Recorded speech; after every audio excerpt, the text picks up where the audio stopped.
So చూస్తున్నారు కదా, పంతులు గారి చేతిలో అమ్మాయికి కాళ్ళ పట్టీలు ఉన్నాయి. అంటే అమ్మాయికి కాళ్ళకు గజ్జలు, ఇంకా చేతికి వంకి అబ్బాయి తరపు వాళ్ళు తెస్తారు. మిగతావి అమ్మాయి పుట్టింటి వాళ్ళు పెడతారనమాట.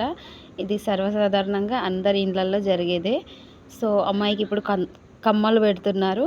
చుట్టాలు అందరూ బాగానే వచ్చారు. అంటే యాక్చువల్గా చెప్పాలంటే ఇక్కడ అమ్మాయికి పేరెంట్స్ లేరు. అంటే అమ్మ నాన్న ఇద్దరు లేరు. అమ్మాయి వాళ్ళ అన్న, వదిన, ఇంకా చిన్నన్న, ఇంకా పెద్దమ్మ వాళ్ళు, చిన్నమ్మ వాళ్ళు అందరూ కలిసి అమ్మాయికి పెళ్ళి చేస్తున్నారు. సో మా తరపున అందరం ఉన్నాంలే వాళ్ళకి. కానీ ఇంకా అమ్మాయికే పేరెంట్స్ లేరన్నమాట. పూజారి గారు నక్లీస్ చూపిస్తున్నారనమాట. చూస్తున్నారు గోల్డేనా కాదా అన్నట్టుగా. గోల్డే. సో మిగతా వాళ్ళు అక్కడ ఏదో అంటే వాళ్ళు వెనక్కి తిరిగి చూస్తున్నారు. బహుశా నా వైపేనేమో కూడా నాకు తెలీదు. సో నేను వీడియోస్ తీస్తున్నాను కదా. సో ప్లీజ్ అండి, మీరు సబ్స్క్రైబ్ చేసుకోండి. ప్లీజ్.